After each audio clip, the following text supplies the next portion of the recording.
ఈ మాటలు తీతుకు రాసినటువంటి పత్రిక, అపోస్తులుడైన పౌలు భక్తుడు తీతుకు రాసినటువంటి పత్రికలో 1వ అధ్యాయము 7వ వచనం నుంచి మనము 9వ వచనం వరకు చదువుకున్నాం. ఒక చిన్న ప్రార్థన చేసుకొని వాక్యాన్ని శ్రద్ధగా మనము ధ్యానం చేద్దాం. అందరూ తలలు వంచి కళ్ళు మూసుకున్నట్లయితే ప్రార్థనాపూర్వకంగా మనము ఈ వాక్యాన్ని ధ్యానం చేసుకుందాం. ప్రార్థన. పరిశుద్ధుడైన యేసయ్యా, మీకు వందనాలు, స్తోత్రాలు. అద్భుతాలు, ఆశ్చర్యకార్యాలు, ఊహించని కార్యాలు, మిరాకిలు జరిపించే దేవుడివి అయ్యా. గొప్ప దేవుడు అయ్యా, ఉన్నతమైన దేవుడు అయ్యా, మీకు వందనాలు, స్తోత్రాలు. ఇదిగో నాయన తండ్రి, నిలబెట్టిన నీ దాసుని నాయన మరుగుపరచండి. ఏమాత్రం అర్హత లేదు, అర్హుని కాదు. నాకంటే గొప్పవాళ్ళు, చదువుకున్నవారు అయ్యా, తెలివి కలిగిన వారు ఎంతో మంది లోకములో ఉన్నారు. ఎంతో మంది నాయన నాకంటే గనులు ఉన్నారు తండ్రి. మరి వారందరినీ నాయన లోకంలో ఉన్నప్పటికీ ఇదిగో నీ దీన దాసుని, దేనికి పనికిరానటువంటి పాత్రని నిలబెట్టుకొని అయ్యా పనికొచ్చే పాత్రగా వాడుకుంటున్నందుకు మీకు వందనాలు, స్తోత్రాలు చెల్లించుకుంటున్నానయ్యా. మీకు వందనాలు, స్తోత్రాలయ్యా.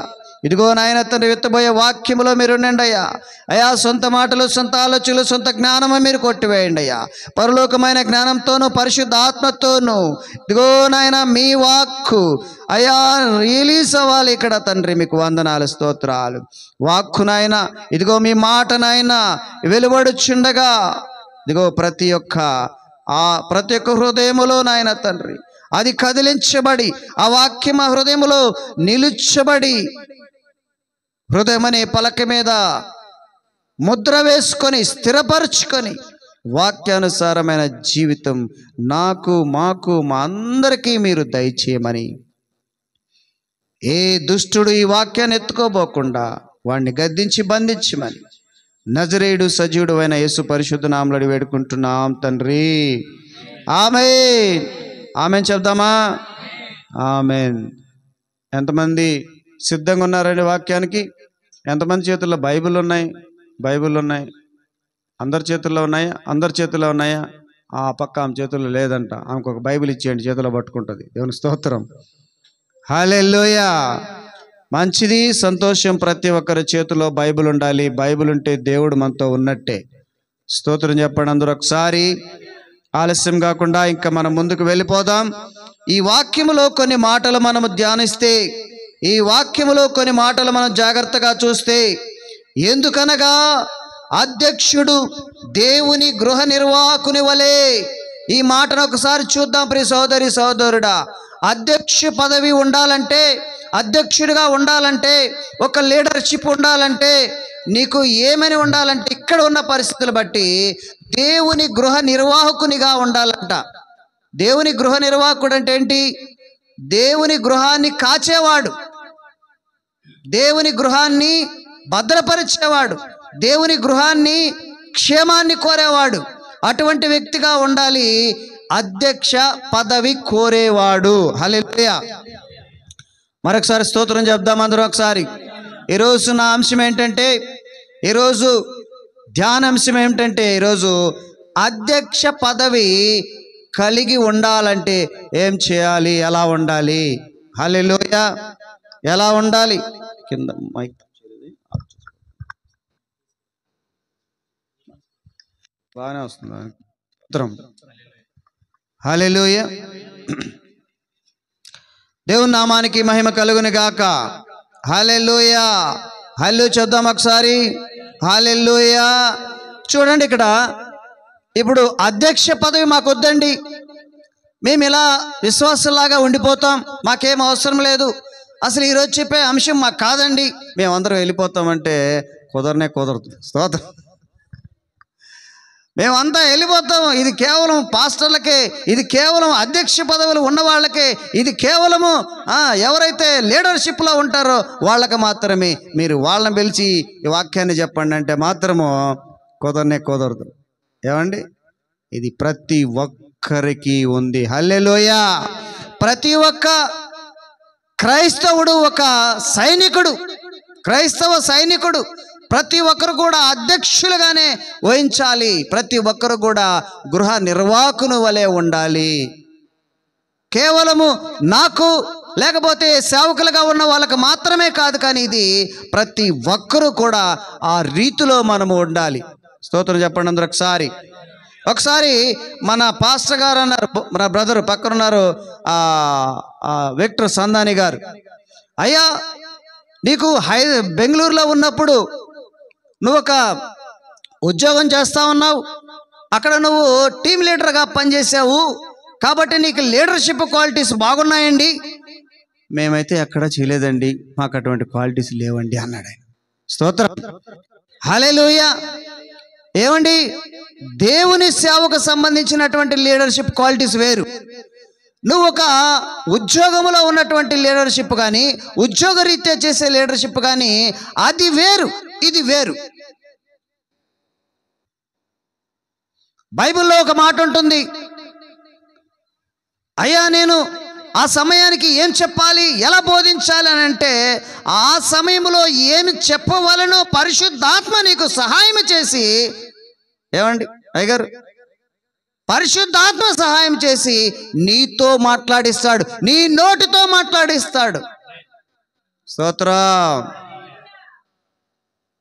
నువ్వు ఒక ఉద్యోగం చేసేటప్పుడు ఆడ కూర్చొని పరిశుద్ధాత్మ దేవా నాకు చెప్పు అంటే కుదరదు. ఆడ ఉద్యోగంలో కుదరదు. అక్కడ ఏం చేయాలి, నీ యజమానుడు ఏమి చెప్పితే అది వినాలి. నువ్వు యజమానుడు ఏమి చేయమంటే అది చేయాలి. స్తోత్రం చెప్పండి అందరూ ఒకసారి. మంచి వాళ్ళంతా చెప్పండి. చెప్పని వాళ్ళు ఇతను మంచివాడు కాదు, ఇతను చెప్పట్లేదు, అసలు ఏమి రెస్పాండ్ ఇయట్లేదు. స్తోత్రం చెప్పండి అందరూ ఒకసారి. హల్లెలూయా. కాబట్టి ప్రియులారా గమనించండి,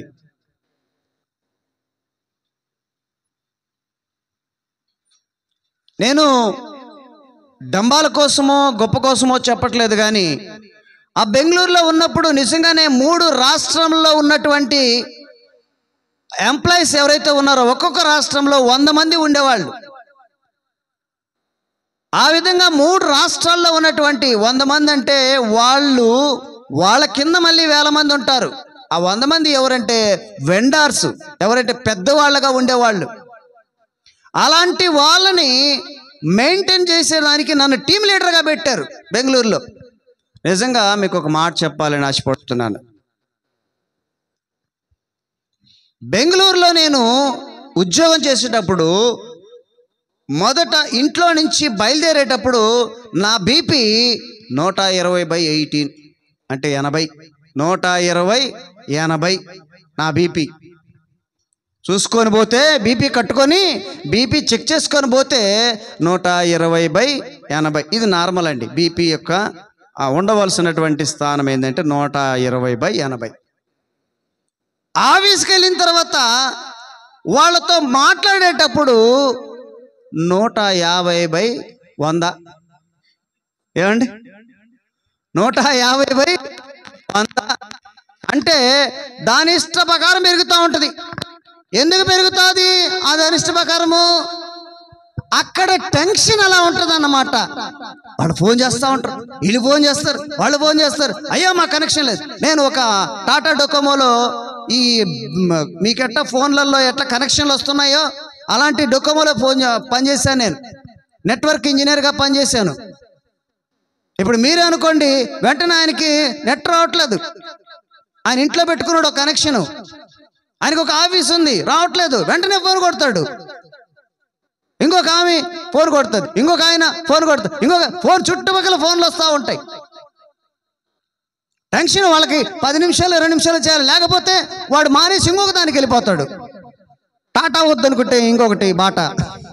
ఏమండి, టాటా వద్దంటే బాటాకి వెళ్తాడు. ఎయిర్టెల్ ఏమేమి ఉన్నాయో, వడ ఇది ఏదో ఉన్నాయి కదా, వడ బోండా ఇడ్లీ దోశ అన్నీ ఉన్నాయి, ఏమున్నాయి అన్నీ ఉన్నాయి కదా, వెళ్ళిపోతారు. పని కొడుతు కస్టమర్ని మళ్ళీ ఏం చేయాలి, త్వరగా నీకు రెక్టిఫై చేయాలి, త్వరగా వాళ్ళకి సాల్వ్ చేయాలి.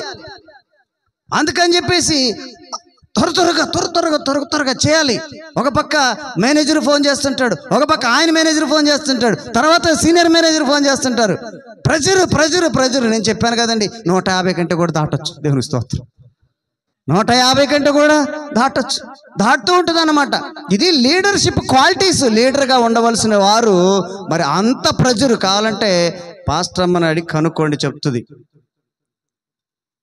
అది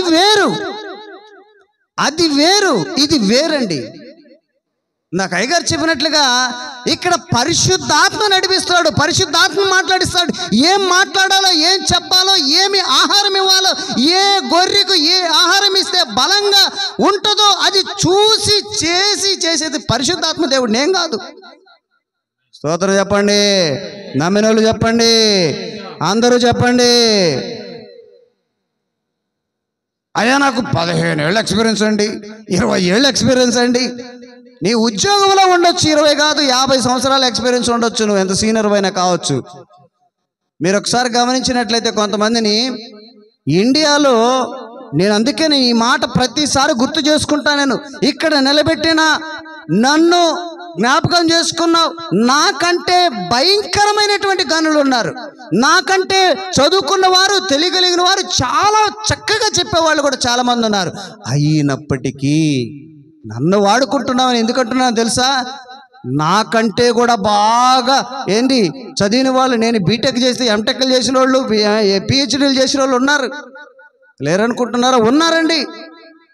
వాళ్ళు కూడా పరిశుద్ధాత్మ సహాయం లేకుండా ఏం చేయలేవు. నీ పిహెచ్డీలు 10 ఉన్నా ఏం చేయలేవండి. గమనించాలి. ఒక మాట మీరు గమనిస్తే 6వ తరగతి 8వ తరగతి 6వ తరగతి అండి ఏసన్న గారు 8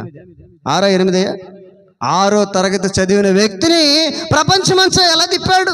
మరి ఆయనకి ఎన్ని పిహెచ్డీలు ఉన్నాయి వెనకాల? ఆలోచన చేశారా? ఎన్ని పిహెచ్డీలు ఉన్నాయి? ఆయన చుట్టూ పిహెచ్డీలు ఉన్నాయా? లేవు.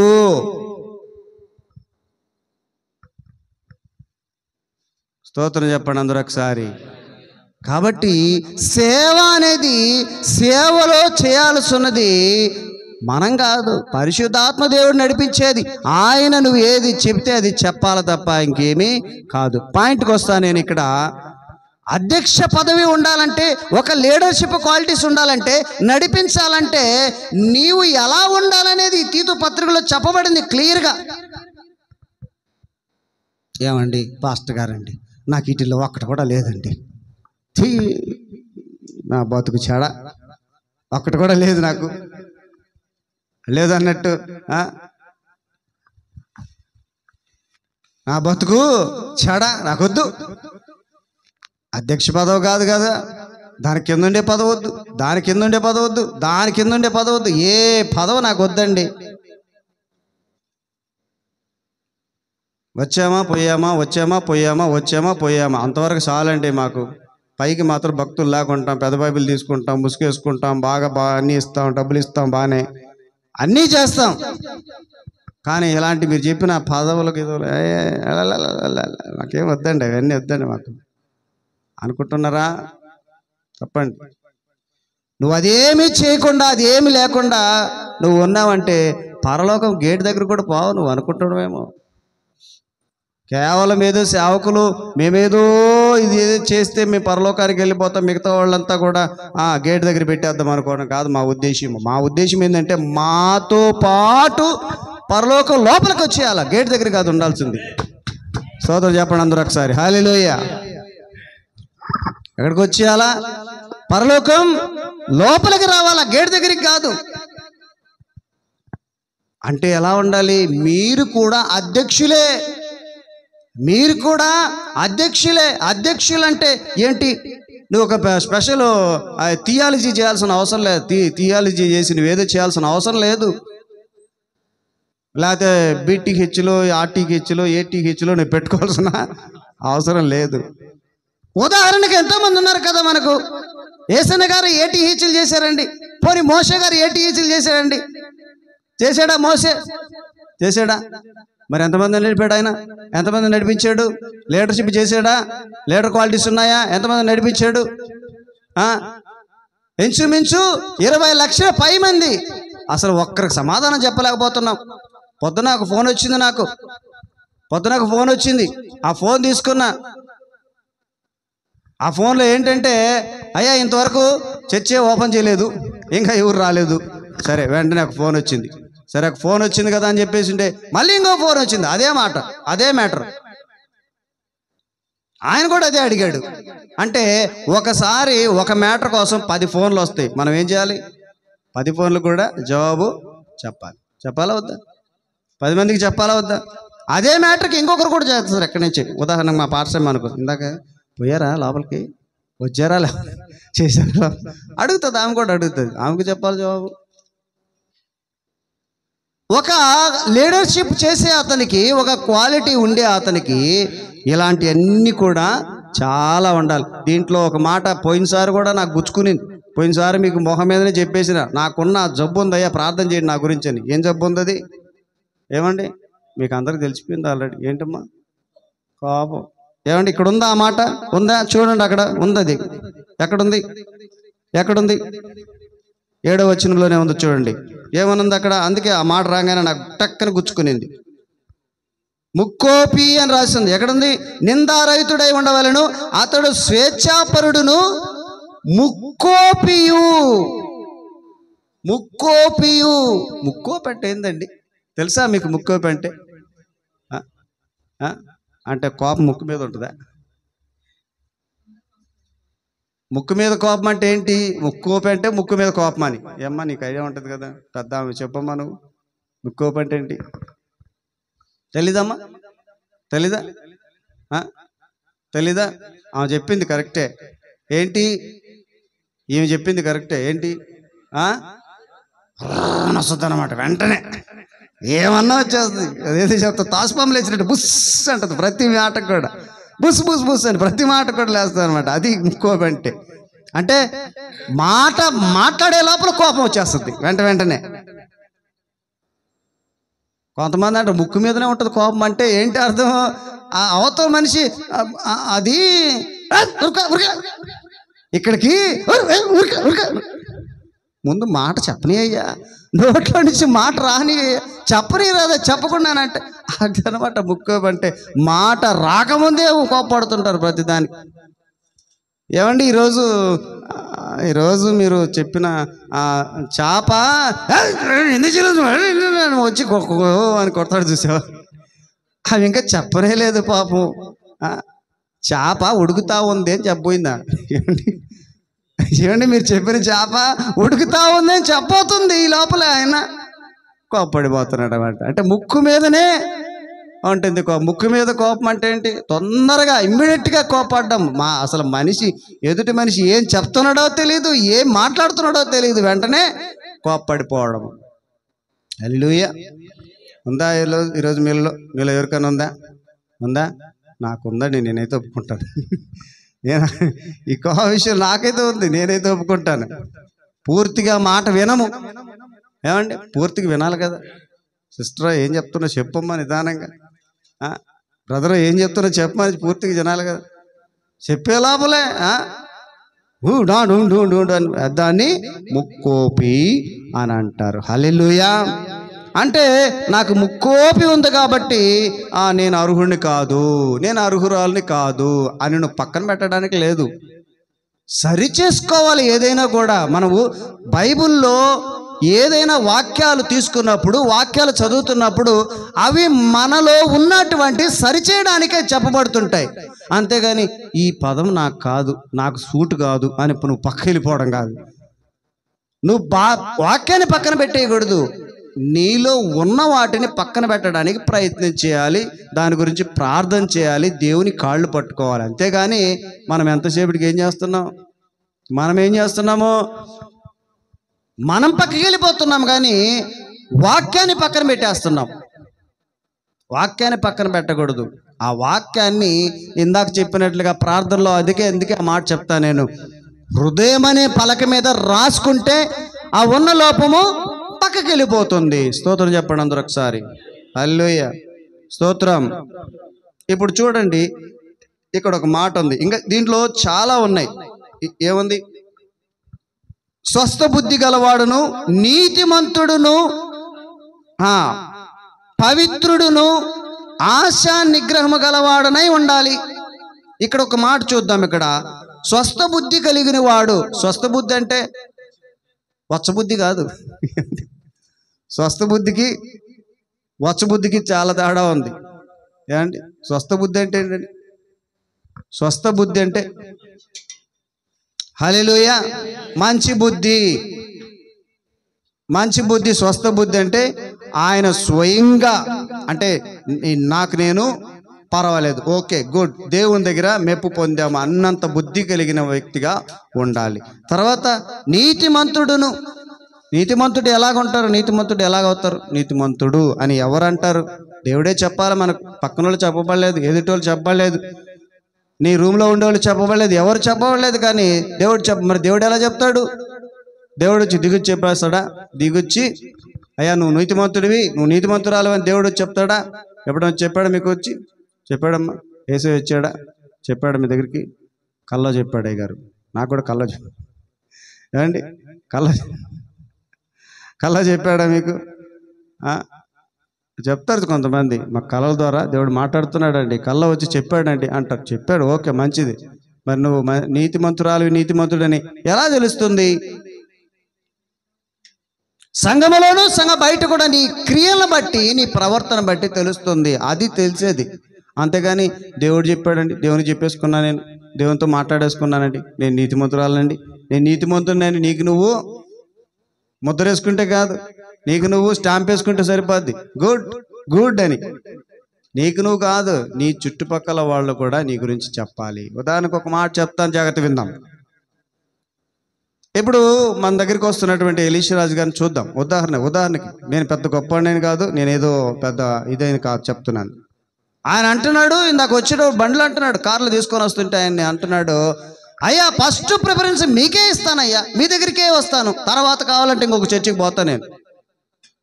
ఏవి రెండు పక్కన నాకేమైనా కొమ్ములు ఉన్నాయా? చూడండి, ఎడం ఉన్నాయమ్మా? కుడి పక్క చూడండి బాగా, ఎడం పక్క లేవు కదా. మరి ఎందుకు అంటున్నాడు ఆయన ఆ మాట? నా కాడికే వచ్చి ఈ చర్చికి ముందు ప్రిఫరెన్స్ ఇస్తానంటున్నాడు. ఎందుకు అంటున్నాడు? మనిషి మనము ప్రవర్తన, మన క్రియలు ఆయన కొంతకాలంగా అబ్జర్వ్ చేశాడు కాబట్టి ఆ మాట అన్నాడు.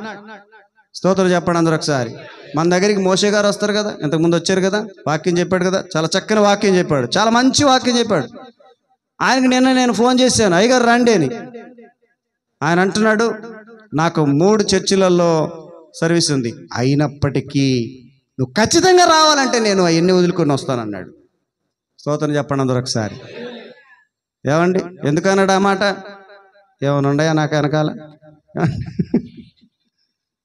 అర్థం చేసుకోవాలి మీరు. ఎందుకంటే మన మాట, మన క్రియ, మన తీరు, మన పద్ధతిని బట్టి. అంటే మీరు అధ్యక్షులు పదవులు ఉన్నారు కదండి, అందుకని ఉంటారు అలా అనుకుంటున్నారేమో. మీరు నేను ఒకటే అని చెప్తున్నాను, తేడా చెప్పట్లేదండి. వీడియో చూస్తున్న మీరు నేను అందరం కూడా ఒకటే. దేవునిలో మనందరం కూడా పనివారమే, దేవుని పనివారమే మనందరం కూడా. స్పెషల్ ఏం లేదు ఇక్కడ. అయితే ఎందుకు ఈ మాట చెప్పానంటే చూడండి, ఆ మాట మంచి మాట వాళ్ళ దగ్గరికి వచ్చింది. ఇంకొక ఉదాహరణ చెప్తా చూడు. ఒకరు కాదు, ఇద్దరు కాదు, 3 సాక్ష్యం అన్నారు కదా, మూడో సాక్ష్యం చెప్తాను మీకు. ఒకసారి ఇక్కడికి వచ్చాడు, ఆయన పేర్లు చెప్తున్నాను నేను, ఈ వీడియో పూర్వకంగా చెప్తున్నాను. జోషువా రెడ్డి తెలుసు కదా? జోషప్ రెడ్డి కాదండి, జోషువా రెడ్డి తెలుసు కదా? జోషువా రెడ్డి తెలుసు కదా? నిన్న ఫోన్ చేశాను. ఆయన ఫోన్ చేస్తే నిన్న కాదు 2 రోజుల ముందు ఫోన్ చేశాను. ఆయన ఏం చెప్పాడో తెలుసా? ఇదే మాట ఆయన చెప్పాడు. నేనేదో పొగిడించుకొని ఏదో సంకలెగరేసుకొని పైన ఏదో నెత్తిన కిరీటం పెట్టుకోవాలని చెప్పట్లేదు. మన క్రియలు ఇతరులు చూస్తున్నారు, మన ప్రవర్తన ఇతరులు చూస్తున్నారు, సాతాన్ని కూడా ఇతరులు చూస్తున్నారు. సాతాను చేసే క్రియలు చూస్తున్నాడు, వాడు చేసే కుట్రలు చూస్తున్నాడు, వాడి ఎదవ పనులు కూడా చూస్తున్నారు బయటోళ్ళు. బయటోళ్ళు అంటే ఎవరు? మన సహోదరులు చూస్తున్నారు, మన సహోదరులు చూస్తున్నారు, బయట ఉండి చూస్తున్నారు, అబ్జర్వ్ చేస్తున్నారు. అప్పుడు తెలుస్తుంది నువ్వు నీతిమంతుడు నీతిమంతురాలువే కాదండి. రాత్రి కళ్ళకు వచ్చి దేవుడు చెప్పాడు, నిజంగా అండి నేను నీతిమంతుడినండి అని. నీకు నువ్వు డబ్బా కొట్టుకోడు కుదరదు, డబ్బా మనకు మనం కొట్టుకుంటే కాదు. ఆయన ఎందుకు చెప్పాడు ఆ విధంగా? ఆ బ్రదర్ ఎందుకు చెప్తున్నాడు? మోషే గారు ఎందుకు చెప్తాడు? ఇంకొక ఆయన కూడా ఉండే ప్రసాద్ గారి పేర్లు బోల్డ్ చెప్తాను నేను, చెప్పాలంటే బోల్డ్ చెప్తాను. ఎందుకు చెప్తున్నారు? ఆనపకాయల కోసమా? ఆనపకాయ కూర కోసమా? చికెన్ మటనా? Mutton biryani, chicken biryani? పోతారు నరకానికి అందరూ కట్టుకొని. స్తోత్రం చెప్తున్నా అందరూ, స్తోత్రం చెప్పండి అందరూ ఒకసారి. హల్లెలూయా. సాతాను తీసుకుపోయి నీకు ఆనపకాయ కూరలు చూపిస్తాడు. సాతాను తీసుకుపోయి ఏం చూపిస్తాడు? ఏం చూపిస్తాడు? మటన్ బిర్యానీ చూపిస్తాడు. రొయ్యలు ఏంపుడు, ఫిష్ ఫ్రై, ఆడ కూడా ఫ్రై చేస్తానండి బాగా. హైందువులు చెప్తారు, మన క్రిస్టియన్లో మన బైబిల్లో లేదు కానీ హైందువుల్లో చాలా రకాల ఉన్నాయి, చాలా రకాలు ఉన్నాయి హైందువులు చెప్తుంటారు. వాళ్ళతో మనం ప్రస్తావించకూడదు కాబట్టి చెప్పట్లేదు, కానీ హైందువుల్లో చాలా రకాలు ఉన్నాయి అనుకుంటాం మనం. మనకు బైబిల్ అయితే ఒకటే చెప్తుంది, అగ్గిలో పడేయడము, కాలి అగ్గిలో పడేయడమే. హైందువులు అట్ట కాదు, ఏదేదో ఉన్నాయి, పేర్లు గుర్తు రావట్లేదు కానీ కుంభాభిషేకము, నూనెలో వేయించడము, ఏదేదో చాలా ఉన్నాయి, రకరకాలు ఉన్నాయి. ఒక్కొక్కరికి ఒక్కొక్క శిక్ష అనమాట. స్తోత్రం చెప్పండి ఒకసారి హల్లెలూయా. కాబట్టి ప్రియులారా గమనించండి, సాతాను వైపు తిరుగుతున్నావా, నీతిమంతుని వైపు తిరుగుతున్నావా, నీతిమంతుని వెంబడిస్తున్నావా, సాతాన్ని వెంబడిస్తున్నావా? ఎవరిని వెంబడిస్తున్నావు నువ్వు? ఆనపకూరనే? నాకు ఆనపకాయ బాగా గుర్తుకొస్తుంది. ఏంటి ఈ సందర్భంగా ఆనపకాయ చాలా బాగా గుర్తుకొస్తుందండి. ఏంటంటే ఆనపకాయ అంటే మేము నెల్లూరు కాబట్టి ఆనపకాయ అనమండి, దాన్ని ఏమంటారు? సొరకాయ కూర అంట. మేమైతే సొరకాయ కూర అంటాము, బీరకాయ కూర అంటాము. మరి కొన్ని ప్రాంతాలలో ఆనపకాయ అంటారు. ఈ ప్రాంతాలని డివైడ్ చేసుకోవడము. నీవు నీతిమంతుడిగా నీతిమంతురాలుగా ఉండాలంటే ఏ చెత్తోండో లేకపోతే ఎవరిని వెంబడిస్తే కాదు. అదే సేవకుడు నాకు ఫోన్ చేసి చెప్పాడు, ఇదిగో 3 పేర్లు నేను చెప్పను కానీ ఆ ముగ్గురు సేవకులు చేసే పనికి మాలిన పనులు కళ్ళ ముందు కనపడుతున్నాయంట. వాళ్ళ వెంబడ మాత్రం అబ్బో జనాలు నిండిపోతుంది చర్చిలన్నీ కూడా. అర్థం చేసుకోండి ప్రియ సహోదరుడా, ఎందుకు చెప్తున్నాను అర్థం చేసుకోండి. సాతాను వైపా నీ ప్రయాణము, నీతిమంతుడి వైపా? దేవుడు ఏం చెప్తున్నాడు? నీతిమంతుడిని వెంబడించమంటున్నాడు. నీతిమంతుడి వైపు తిరగాలి, నువ్వు నీతిమంతుడి వైపు రావాలి. అవునా కాదు? నువ్వే వైపోతున్నావు? ఈరోజు అదేందో బూర్లు వేసానండి, బూర్లు. ఇంకొకటి ఏదో ఉన్నాయి, అదేదో రౌండ్గా ఉంటాయి, వాటిలో లోపల బూర్లేనా అవి? అదిలేమా, మన పక్క ఓలిగలు అంటారు, వాళ్ళు బూర్లు అంటారు. దాని లోపల స్వీట్ ఉంటుంది, బూర్ణం కదండి, బూర్లు. ఏంటి ప్రాంతాల వైజ్గా డివైడ్ చేసుకోవడం? ప్రాంతాల వైజ్ రకరకాల ఏరియాలో రకరకాలు చేస్తుంటారు. చైనా వాళ్ళు పాములు తింటారండి, నువ్వు తింటావు పాములు? పాములు తింటారంటే రెండు అంటే పాములు తింటావా నువ్వేమన్నా? తింటారా? తినేలేండి, తింటే తప్పేముంది? దేవుడు తినొద్దన్నటి కొన్ని ఉన్నాయి, తినేటి కొన్ని ఉన్నాయి. అది పాత నిబంధన. కొత్త నిబంధనలు అన్నీ తినొచ్చు. కుమ్మేసేయి, అన్ని కుమ్ము, నీ ఇష్టం, ఏం తింటావు అని తినేసేయి. పాపము చేయకు. దేవుడు బైబిల్ అంతా చెప్పేది ఏంటంటే పాపాన్ని జయించమని చెప్తున్నాడండి. ఆమేన్ చెప్పండి గట్టిగా, హల్లెలూయా. నీ తిండి గురించి పట్టించుకోవట్లే. తిండి గురించి లాగుతావా నువ్వు జనాల్ని? తిండిలో లాగి పలానా తిండిరా, మా ఊర్లోనే ఉంటావు కదా, మా ఇంటి పక్కనే కదా. ఏమండి, సైతాన్ కూడా నీ పక్కనే ఉంటాడు, వాడి ఇంటికి పోతావా? స్తోత్రం చెప్పండి మరొకసారి. ఎంతమందికి ఓటు ఉందండి? ఓటు ఉంది? ఓటు అక్కడ ఉందండి, ఇక్కడ లేదు. ఓటు అక్కడ ఉందండి ఇండియాలో. ఇక్కడ ఏం చేయాలి? మేము వేయలేము, చేయలేము. ఏమండి కదా, అందరికి ఉంటుంది. ఎవరు 18 లోపల ఉండేవాళ్ళు నాకైతే నా కంటి చూపులు ఎక్కడ కనపడ్డవాళ్ళు 18 లోపల ఉండాలి. మగవాళ్ళు అయితే 21, అంతే కదండి. ఆడవాళ్ళు అయితే 18 లోపల ఉన్నారా? 18 లోపల. ఆయన 16 ఉన్నాడే, ఆయన స్కూల్లో చేర్పించేసి ఇంటికి పోయి. స్తోత్రం చెప్పండి అందరూ ఒకసారి, హల్లెలూయా. ప్రియులారా గమనించండి, ఓటు హక్కు ఉంది కదా మనందరికీ. ఇప్పుడు మన దేశంలో ఓటు హక్కు పెట్టి, మన దేశంలో కాదు, డెమోక్రసీ అంటారు కదా, డెమోక్రసీ అంటే ప్రజల పాలన. ఏ దేశంలో అయినా కూడా ప్రజలు ఎన్నుకుంటారు కదా. ఏమండి, అధ్యక్ష పదవిని ఎన్నుకోవాలి. దానికి మనం ఎన్నుకునేటప్పుడు మీరేం చేస్తారు? సైతాన్ని ఎన్నుకుంటారా? రాయ్యా సైతాను, రాయ్యా మా ఇంట్లో అంతా కొలగొట్టుకొని పోయా, లేకపోతే మమ్మల్ని 24 గంటలు ఇబ్బంది పెట్టాయా, అది చేయని. ఎవడైనా మంచి వ్యక్తిని, నీతి పరుడిని, నీతిగా ఉండేవాడిని ఎవరైనా అదే కదండి. నీకు ఎలా తెలుసు మరి నీతిపరుడని? క్రియలను బట్టే కదా. ఎవరైనా సరే ఒక నీతిపరుడు నీతిమంతుడని ఎలా తెలుస్తుంది? క్రియలను బట్టే కదా. దాన్ని బట్టే నువ్వు ఎన్నుకుంటావు. స్తోత్రం చెప్పండి ఒకసారి. హల్లెలూయా. మరి ఇక్కడ చెప్పిన మాటలన్నీ చూడండి. స్వబుద్ధి గలవాడును, నీతిమంతుడును, పవిత్రుడును. ఈ మాట తీసుకుందాం, పవిత్రుడు. నేను చెప్పిన ఆ సేవకుడు ఫోన్లో నాకు ఆ మాట చెప్పినప్పుడు నాకు చాలా బాధ అనిపించింది. ఒక పక్క పాపము, ఒక పక్క సేవ అయిందండి. ఏమయ్య గారు ఉన్నారా? నీకు కూడా ఐడియా ఉంటుంది లోపల.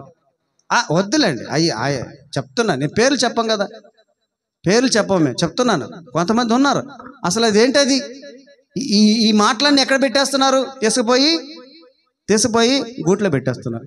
గుట్టుకుని మింగమ్మ చిలకమ్మ గూట్లో పెట్టేదా అండి? చిట్టి చిలకమ్మ అమ్మ కొట్టిందా? ఎక్కడ పెట్టావు? గూట్లో. ఆ మాటలన్నీ తీసుకెళ్ళి ఎక్కడ పెడుతున్నారు? గూట్లో పెట్టేసి మూతేసేస్తున్నారు. ఏమండి, మైకి పట్టుకుంటున్నావు, సూపర్ ఈరోజు, ఏమి స్పీచ్ అండి, ఏమి స్పీకర్ అండి, చప్పట్లో వాయించేస్తారు. అబ్బో, ఎన్ని లైక్లు, ఎన్ని వ్యూస్. నీ బతుకులో ఒకటన్నా మంచి ఉందా? నీ జీవితంలో ఒకటన్నా మంచి ఉందా? అసలు నువ్వు ముందు మారుమనసు పొందావా? పాపాన్ని జయించావా? ఇవన్నీ పక్కన పెట్టేసి అబ్బో తెగ స్పీచ్ ఇచ్చినంత మాత్రం ఏం ప్రయోజనము? ఏమండి, మనం ఎవరిని వెంబడిస్తున్నామో వాళ్ళనే వెంబడిస్తున్నాం, వాళ్ళ సైడే వెళ్తున్నాం. ఎందుకో తెలుసా? అది కూడా చెప్తా, లాజిక్ చెప్తాను. ఏమనుందండి? పవిత్రుడు అని ఉంది కదా. ఎందుకో చెప్పమంటావా? ఇప్పుడు నేను ఒక ఎదవని అనుకోండి, నేను ఎవరి దగ్గరికి పోతాను? ఏం చెప్తున్నానండి అనుభవపూర్వకంగా. ఏమండి, ఇప్పుడు ఒక సిగరెట్ తాగే అతను ఉన్నాడు. ఏమండి, తాగని వ్యక్తి కాడికి పోతాడండి అతను? పాడు. ముందు ఒక ఆయన ఒకసారి నన్ను అడిగాడు, ఏమని? అగ్గిపెట్టుందా అని అడిగాడు. ఏమండి, సిగరెట్ తాగే వాళ్ళ కాడ అడిగితే నువ్వు ఆ మాట అగ్గి పెట్టిస్తారు, లేదంటే వాళ్ళ కాడుండే పెట్టులో నుంచి ఇంకొక సిగరెట్ కూడా ఇస్తారు నీకు. ఏమండి, ఇప్పుడు నా దగ్గరికి వచ్చి అడిగారు అనుకోండి, నేనేమిస్తాను? బైబిల్ ఇస్తా కావాలండి. ఏమండి, నూతన నిబంధన బైబిల్ ఇస్తా, చిన్న బైబిల్, ఒక పాంప్లెంట్ ఇస్తా, యేసు మాటలు ఇస్తా, అవి ఇస్తాను. నా దగ్గరికి వచ్చేసి ఏం అడుగుతారు? అది ఎవరు అడుగుతారు? నా దగ్గరికి వచ్చి ఆ మాట ఒక మంచివాడు అడుగుతాడు, ఒక నీతిపరుడు అడుగుతాడు, నీతి మార్గంలో జీవించేవాడు, నీతి మార్గంలో పోయేవాడు అడుగుతాడు ఆ మాట. నా దగ్గరకు వచ్చేసి ఏమండి ఒక కోటరకు మంది ఇస్తావా అన్నాడు అనుకో, నాకు అడుగుతాడండి వచ్చి? అడుగుతారా? మరి ఎవరు అడుగుతారు? వాళ్ళు పోయి ఆ తాగడిపోతుండే పోయి అడుగుతారు. ఎవరైతే తాగుతుంటారో వాళ్ళకి తెలుసు ఎవరు తాగేవాళ్ళు, ఎవరు తాగనోళ్ళు, ఎవరు సిగరెట్ కొట్టేవాళ్ళు, ఎవరు వ్యభిచారం చేసేవాళ్ళు, ఎవరు గుడిసెలో దూరేవాళ్ళు వాళ్ళకి బాగా తెలుసు. ఇప్పుడు ఆ జనాలు ఎందుకు పోతున్నారు? మనది అదే, నీది తెలానే, నాది తెనాలి. ఏమండి, అర్థం చేసుకోండి. ఇప్పుడు సోదరుడా, ఈ వీడియో చూస్తున్నా, నువ్వు కూడా అర్థం చేసుకో. ఎట్టబడితే ఏ దాన్ని పడితే ఆ దాన్ని పోయే కాదు క్రైస్తవం అంటే. క్రైస్తవ జీవితం అది కాదు. అర్థమైందా? ఆ గొర్రెలన్నట్టు ఎందుకు పోతున్నాయో? అది కుంటి గొర్రె కాబట్టి అది కూడా కుంటి గొర్రెనే వెంబడిస్తూ ఉంది. అది జబ్బు గొర్రె కాబట్టి ఈ జబ్బు గొర్రెలన్నీ అక్కడ చేరిపోతున్నాయి. రేపటి రోజున దేవుడికి శ్రమ లేదు, ఎందుకంటే వేరుపరిచేదానికి ఈజీగా తెలిసిపోతున్నాయి. ఏమండి, గొర్రెలను మేకలను వేరు చేయడానికి దేవునికి శ్రమ అవసరం లేదు, ఈజీగా తెలిసిపోతున్నాయి. ఈ కుంటి గొర్రెలు, ఇవన్నీ జబ్బు గొర్రెలు ఒక్కసారిగా తీసుకెళ్ళి వేసేయి. దేవునికి శ్రమ లేకుండా మనమే చేస్తున్నాం అన్నమాట. ప్రియ సోదరుడు జాగ్రత్త. మనము అంత్య దినములలో ఉన్నాం. ఎవరిని పడితే వాళ్ళని వెంబడించడానికి లేదు. ఏ దారిని పడితే ఆ దారిని పోవడానికి లేదు. మీరు ఇక్కడ చెప్పిన మాటలు చాలా జాగ్రత్తగా వినండి. అధ్యక్ష పదవి వహించిన వాడు, అధ్యక్షుడిగా ఉన్నవాడు, ఈ క్వాలిటీస్ వాళ్ళు ఉన్నాయా లేదా? ఇంకా కింద మీరు అన్నారు కదా, కింద ఒక్కోసారి చూడండి, అతిథి ప్రియుడును చూడండి, కాదు అక్కడ కాదు, మనం ఆశా నిగ్రహం తర్వాత పవిత్రుడును ఆశా నిగ్రహం గలవాడై ఆశా నిగ్రహం గలవాడునై ఉండి. ఈ మాట చూద్దాం. ఆశా నిగ్రహం ఒకసారి చూద్దాం. ఆశా నిగ్రహం అంటే ఏంటండి? ఏమండి ఆశా నిగ్రహం అంటే చాలా రకాలు వస్తాయి. ఆశా నిగ్రహం ఏమని 3 ఉన్నాయి, తెలుసు కదా, వాటిని జయించాలి. ఏంటవి 3? చూసారా టక్కన ఏంటివి? నేత్రాశ, శరీరాశ, జీవడమము. అవి కంట్రోల్ చేయగలిగితే ఆశా నిగ్రహం నీలో ఉన్నట్టే. శరీరాశ అంటే ఈ శరీరాన్ని పాడు చేసుకోకుండా జాగ్రత్త చేసుకోవడం. ఏదైనా కావచ్చు, మందు కావచ్చు, సిగరెట్ కావచ్చు, వ్యభిచారం కావచ్చు, గుట్కా కావచ్చు, పానపరాగ్ కావచ్చు, మత్తు మందులు కావచ్చు, ఏదైనా కావచ్చు, అది శరీరాన్ని కంట్రోల్ చేసుకోగలిగితే ఆశా నిగ్రహం. నేత్రాశ చూసిందల్లా మొన్న పోయిన వారం కూడా చెప్పానండి, పిట్ట భలే ఉందరు. ఏమండి పిట్ట చూసిందల్లా కావాలనుకోవడం. ఒక పనికి మాలోడు ఉన్నాడు, మేము వాళ్ళ గురించి చెప్పకూడదు, దేవునికి స్తోత్రం. అన్ని కలర్లు కావాలడికి. ఎన్ని కలర్లు 12 కలర్లు ఉంటాయండి.